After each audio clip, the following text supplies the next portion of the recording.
I'm kind of upset that I started my Champion First Impression series with Vex and not Akshan because it would have been a lot more fun roasting this guy for everything wrong with him on arrival. But better late than never. Welcome back everyone to another episode of Everything Wrong With, where I go through a champion's moveset and gameplay history to give a critical analysis of their problems, whether conceptual or practical, design or balance related, and what have you. Last episode we talked about Cassante, who is a hybrid between a Warden and Skirmisher, two classes that under no circumstance should ever belong to the same champion simultaneously.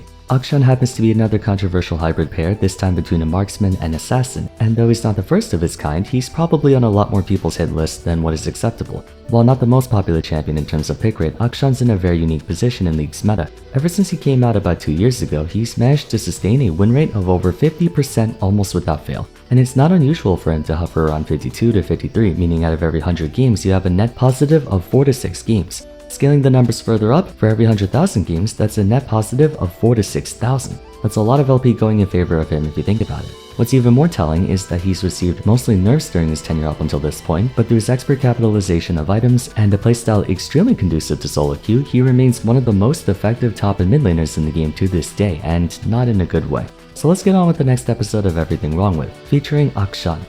Few champions get a unanimously bitter reception on announcement. Akshan is one of them. If you take a look at anyone's reaction towards his abilities, you'd be hard-pressed to find any compliments. This was also during a time when the 200 years meme was in full swing, as prior to him we just came off 2 consecutive balanced nightmares back-to-back, Viego and Gwen. So not only were we growing exhausted of the champion design team's flagrant lack of restraint and frankly common sense, but Akshan had to be one of the worst defenders of all time. Just a moment ago I said that he wasn't the first of his kind. To encourage more playstyle diversity and player agency, the marksman class has been greatly expanded upon. Jinx was pretty much the last champion to follow the traditional AD carry format. Since then we had Callista, a close-range high combat mobility marksman, Kindred, a predator jungler and the first true marksman jungler in the game, Jhin, a long-range sniper who prioritized raw force over rate of fire, Xayah, a backloaded marksman with one of the best self-peel tools you'll ever see on a member of her class, Kai'Sa, a high-speed rushdown marksman with the ability to play back to front on top of front to back, Aphelios, a marksman with 5 different weapons, each with their own distinct functions, Senna, a hybrid between a marksman and enchanter, Samira, a full-blown diver marksman who preferred to be right in the middle of everything, Zeri, a caster marksman, and of course Akshan, the first true assassin marksman in the game. The AD carry role used to be very reliant on team support to make up for the lack of self-protection or independence. Naturally, that didn't work towards a satisfying experience as time went on and the game got more intense. The need for solo marksmen, if you want to call it that, reached critical mass, resulting in the advent of more carry-oriented playstyles that you see in modern-day AD carries. Overall, this is a net positive for the class. Gone are the days of mid and bot housing the majority of the team's DPS. Now every role has the potential for heavy damage output, diminishing what made the marksman class special. Pushing the boundaries of the class was the response to the growing necessity of adaptation. But as empirical data has very clearly shown, there's a particular reason as to why the marksmen of old were made so reliant on their team, because that was the only way to keep them balanced. Samira, Zeri, Senna, Aphelios, Kai'Sa, Xayah, they've all had a pretty tumultuous history in some way or another, but one thing shielding them from the full force of the player base's animosity is that they're usually kept in bot lane. Akshan, on the other hand, doesn't frequent that role at all, instead being a regular in top and mid. The main difference between him and his peers happens to be just what I mentioned, independence. He has the right combination of tools and gameplay to not only handle himself in solo lanes, but even have the advantage in them. Marksmen as a class are known for their attack range and high damage output, making them effective at overcoming more durable opponents, namely fighters and tanks. Their own frailty, however, causes them to be an easy target for mages and especially assassins. But what happens if you have a marksman who's also an assassin? That's Akshan's main problem. See, the inherent balancing factor of a marksman is their poor disadvantage state. Once you close the gap on them and attack them, they're among the easiest to shut down. Even if they have some form of protection like Ezreal's Arcane Shift, Draven's Stand Aside, or Silver Spell Shields, they're not sufficient enough to peel off an attacker and are basically ineffective if there are 2 or more. With this in mind, they're at their best either during neutral where they can abuse their range advantage, or during advantage state when they're the ones attacking or chasing down the opponent. Now the inherent bouncing factor of an assassin is their poor neutral state. Their high mobility and evasion makes escaping from pursuers a non-issue while at the same time trivializing any difficulty in rushing down their target. That being said, their neutral game ranks among the worst of any class. Few, if any, have ways to attack from a distance, as all of their pressure requires some amount of commitment. Therefore, the goal of an assassin is to minimize how often they're neutral and always be in a position to attack, which may not often be possible against careful and vigilant opponents. You're seeing the issue here, right? The weaknesses of marksmen and assassins are cancelled out by each other's strengths, just like how wardens give skirmishers the protection they lack while skirmishers give wardens the DPS they lack. Akshan's foremost problem is that he's an assassin with a neutral game and a marksman who doesn't struggle in disadvantage. This is what enables him to consistently thrive in solo lanes as opposed to other marksmen. Dirty Fighting grants him arguably the best attack-oriented neutral out of any champion bar none. He gets to attack twice with every auto, proccing on-hit effects at full strength with every follow-up, instantly doubling the efficiency of any on-hit items like Blade of the Ruined King, Wit's End, Rage Blade, what have you. Unlike Seth who alternates between 2 hits, Akshan's second attack is almost instant, so in essence, he gets 5.0 attack speed for the price of 2.5. The second shot only does half his attack damage, but that's a moot point. The on-hit effects are what matter. In addition to that, he has a 3-hit passive that grants him a shield if proccing on an enemy champion. One more thing that stops AD carries from going top or mid is the absence of lane endurance, which tends to be supplemented by their support. Until they buy a Vamp Scepter at the least, any damage a marksman takes is permanent until they either die or go back to base, whereas many champions in top and mid have better lane endurance in the form of a shield or self-heal. Akshan may not have self-healing, but Dirty Fighting's shield enables him to go for trades or fight with his opponent since he can block an attack or two. Over the course of laning phase, that adds up to hundreds in damage mitigation, maybe thousands. Accentuating his neutral is the option to cancel the second auto attack in order to gain a short but significant movement speed buff, putting his tempo at a level higher than most fighters and tanks can keep up with outside of dashes or crowd control. In other words, he can kite.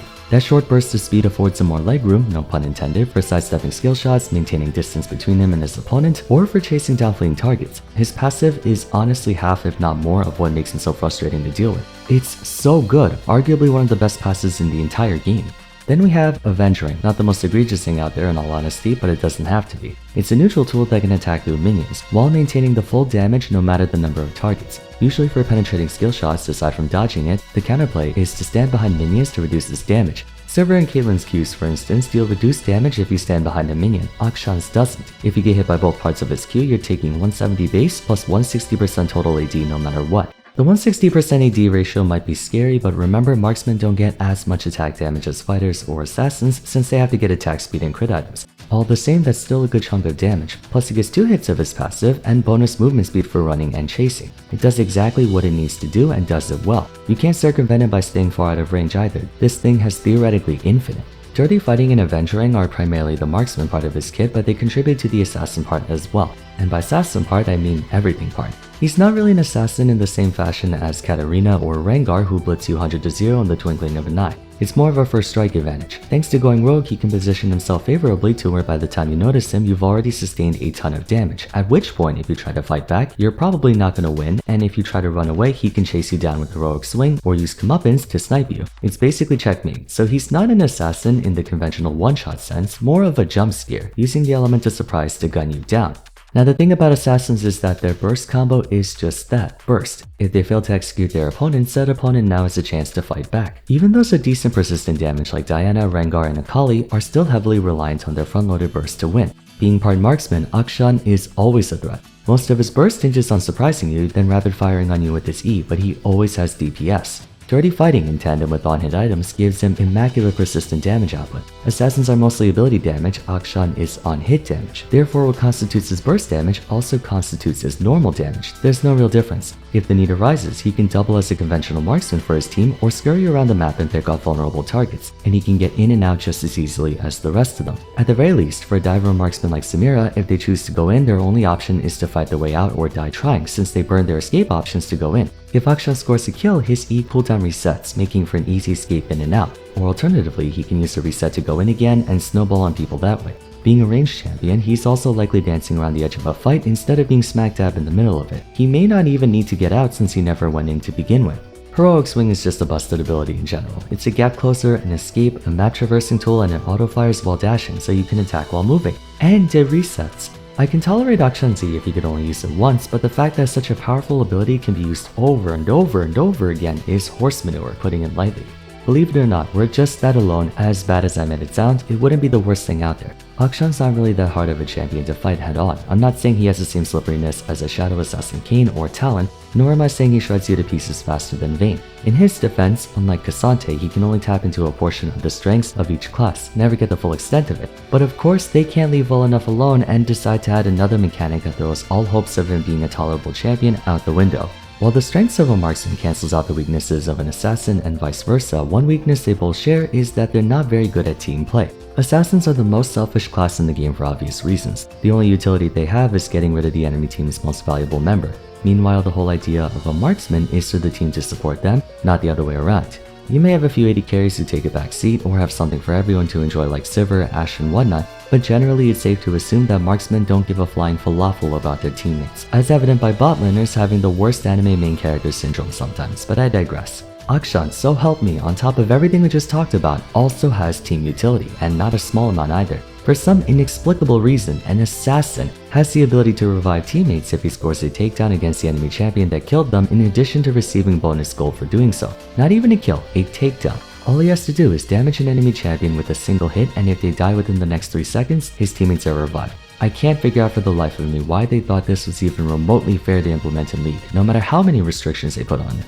Death in League of Legends is the fundamental, universal consequence of one's actions. Those who make a mistake pay the price by being out of commission for a set time. As the game goes on, death timers get longer and longer to make those mistakes more and more consequential, gradually increasing the tension of the game until it reaches a point where getting caught out can spell certain defeat for your team. Having a death passive like Karthus already skirts the line pretty closely. You shouldn't be allowed 7 seconds of refiring on the enemy team when you make the mistake of getting caught. Now imagine someone who can completely bail you out of the consequence of death altogether, and not just one person. In the right conditions, Akshan can potentially revive his entire goddamn team.